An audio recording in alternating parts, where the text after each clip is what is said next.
Eldorado, lost city of gold western देशों में एक मिथक है। इसी एल्डोराडो से शुरू करते हुए एक लेखक कहानी शुरू करता है। 1991 से शुरू हुई ये कहानी KGF यानी कोलार गोल्ड फील्ड्स की कहानी है। ये कहानी है रॉकी की, जिसकी मां ने मरने से पहले उससे वादा लिया है कि वो जिए जैसे भी, लेकिन मरेगा दुनिया का सबसे अमीर आदमी बनकर। कहानी को 2 भागों में बांटा गया है और इसका पहला भाग ये है KGF यानी कि चैप्टर 1, जो बाहुबली की तरह मिथकीय है और साउथ इंडियन है। KGF जिसका बैकड्रॉप गैंग्स ऑफ वासेपुर की तरह एक माइनिंग फील्ड है। KGF जिसके बाहुबली और गैंग्स ऑफ वासेपुर की तरह पहले ही सूचित किए गए 2 पार्ट हैं, धूम या गोलमाल की तरह। पहली फिल्म की सफलता को कैश करवाते हुए नहीं, प्रशांत नील का डायरेक्शन लाउड और यूनिक हुए बगैर अच्छा है। स्क्रिप्ट भी यूनिक ही है। स्क्रिप्ट में सारे मूवी मसाले डाले हैं। रॉकी के रूप में यश कमाल लग रहे हैं। बाकी एक्टर्स के लिए ज्यादा कुछ काम नहीं है। इस वाले पार्ट में विलेन करुणा का किरदार निभाने वाले एक्टर ने भी ठीक काम किया है। बैकग्राउंड म्यूजिक फिल्म को और निखारता है। ऐसी नॉन लीनियर मूवीज में बैकग्राउंड म्यूजिक का बहुत बड़ा रोल होता है और ये फिल्म के टूटे हुए हिस्सों को आपस में जोड़ता है। जैसे इस फिल्म में माँ बेटे के रिश्ते वाले सीन्स में आप केवल बैकग्राउंड थीम भर से ही इमोशनल हो जाते हैं। कई जगह भुवन की सिनेमेटोग्राफी देखते ही बनती है। माइनिंग वाले और 50 से 80 के दशक वाले सेट्स भी विशालकाय और अच्छे हैं। फिल्म के कई मजबूत पक्षों में से एक है इसके डायलॉग, जो कहीं ना कहीं वन लाइनर बन जाते हैं। जैसे सोने के गुल्लक को चिल्लर बटोरने के लिए नहीं रखा जाता। हाथ में मछली लेकर मगरमच्छ को खिलाने जा रहे हो, लेकिन मगरमच्छ को मछली नहीं हाथ पसंद है। इतिहास जल्दबाजी में नहीं रचा जा सकता, लेकिन आप प्लानिंग करके ब्लूप्रिंट बनाकर भी इतिहास नहीं बना सकते। फिल्म में आनंद बख्शी के गीत का नया वर्जन डाला गया है, गली गली में फिरता है तू क्यों बन के बंजारा।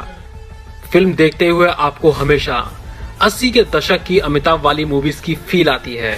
कई बार ऐसे सीन्स आते हैं जो बेशक जानबूझकर कॉपी नहीं किए गए हैं, लेकिन 80 के दशक की याद दिलाते हैं। जैसे अग्निपथ वाला अमिताभ, जब बैकग्राउंड में कविता और फोरग्राउंड में गुंडों की कुटाई चल रही होती है।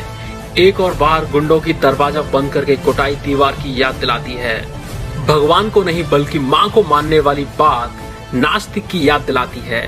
दरअसल ये पूरी फिल्म ही 80 के दशक की मसाला फिल्म सरीखी है, लेकिन फिर भी पुरानी नहीं लगती, यानी नए और पुराने के बीच बैलेंस बनाकर चलती है।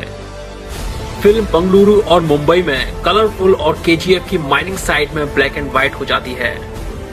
फिल्म पूरी तरह तब कमर्शियल और फिल्मी लगती है जब रॉकी 100 गुंडों की भीड़ को दौड़ा दौड़ाकर अकेले मारता है, एक नहीं कई बार। लेकिन फिर किसी यातना शिविर जैसे कभी हिटलर ने यहूदियों के लिए बनवाया था, सरीखे माइनिंग साइट में लोगों के दर्द को देखकर खुद दुखी हो जाता है और उनके दुख दूर करने के लिए खुद राजा बनने की सोचता है। खास तौर पर एक अंधे को देखकर, जिसके अंधेपन का पता लग जाने पर सिक्योरिटी गार्ड उसे मार डालेंगे, क्योंकि वो किसी काम का नहीं, इसीलिए वो अंधा न होने की एक्टिंग करता है। जहां एंड दर्शकों को संतुष्ट करता है, वहीं वो अगले पार्ट की भूमिका भी तैयार करता है। फिल्म में माँ वाला इमोशन भी है और रोमांस वाला भी, गरीबी वाला भी और मजबूती वाला भी, और साथ ही मजबूरी वाला भी। मूवी में रवि और तनिष्क बागची का म्यूजिक है जो अच्छा लगता है। KGF 2 के बारे में बात करते हुए संजय ने एक मीडिया इंटरेक्शन में बताया कि उनका ये किरदार एवेंजर्स एंड गेम के सुपर विलेन थैनोस की तर्ज पर होगा। हालांकि जब तक ये फिल्म रिलीज नहीं हो जाती, तब तक संजय की इस बात को सिर्फ एक कथन ही कहा जा सकता है या उसकी श्रेणी में रखा जाएगा। KGF 2 में रॉकी और अधीरा आमने सामने होंगे, साथ में कई और खिलाड़ी होंगे जो कोलार गोल्ड माइन पर अधिकार जमाना चाहते हैं। पहली फिल्म में सिर्फ करुणा को मारने की कहानी दिखाई गई थी। जो कोलार गोल्ड माइन पर अधिकार करना चाहते हैं, पहली फिल्म में सिर्फ करुणा को मारने की कहानी दिखाई गई थी। इसके आगे क्या होता है और फाइनल कहानी कहां पहुंचती है, ये हमें फिल्म के दूसरे हिस्से में देखने को मिलेगा। लेकिन यहाँ मेन लड़ाई अधीरा और रॉकी के बीच है।